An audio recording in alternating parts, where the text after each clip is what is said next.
Welcome back to Singapore for the second and final day of the Youth Olympic Festival, where young athletes from Singapore will take part in races showing to athletes and spectators alike how much fun sailing can be. It's not difficult to see it either. This exciting event is unfolding in the heart of the city, inside the Marina Reservoir.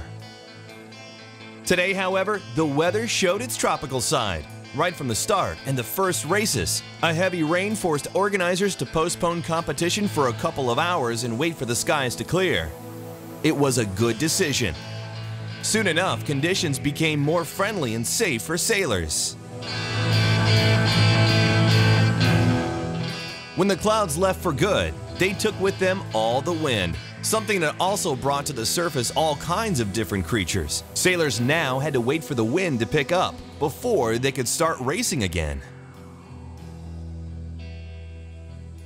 Eventually, the committee made yet another effort to restart those races close to the final stage so that the winners could be decided. But let's hear a few words from 2011 Optimist World Champion and now competitor in the 29er class, Singapore's Kimberly Lim. Taking part in the 29er class with my crew Savannah.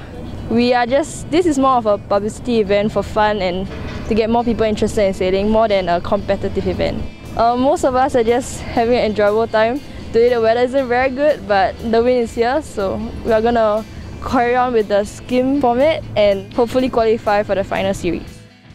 Later in the afternoon, a light breeze arrived, allowing the sailors to race at last, and the best of them to proceed to the semi-finals, before the grand finale that would decide the winners in each of the 5 classes competing here. In the 29er class, it was the duo of Yeo and Yenny that excelled, while at the same time in the women's category, Kimberly Lim and Savannah Sue managed to fulfill their potential and win that coveted gold medal.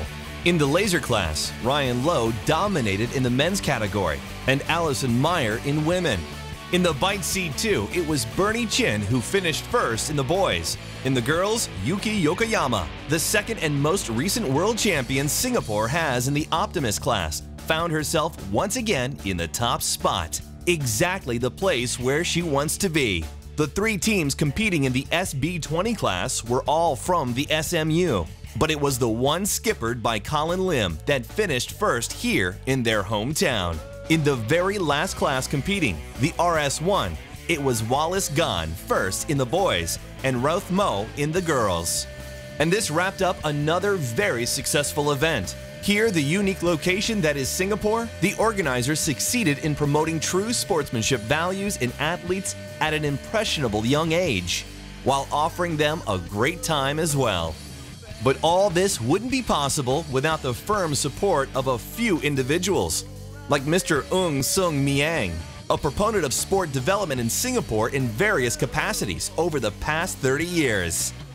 These days, he found himself close to athletes and was eager to check how things were progressing in the second edition of an event that's still very close to his heart.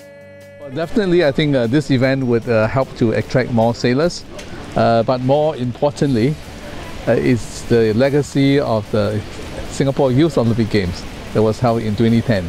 So the cultural education aspect of it is also important. Teaching the sailors about the value of sports, the Olympic values of excellence, friendship and respect. At the end of one very exciting and eventful second day for the Singapore Olympic Youth Festival, a series of winners on all categories took their deserved place in the podium. Their happy faces showed it was all very much worth the effort.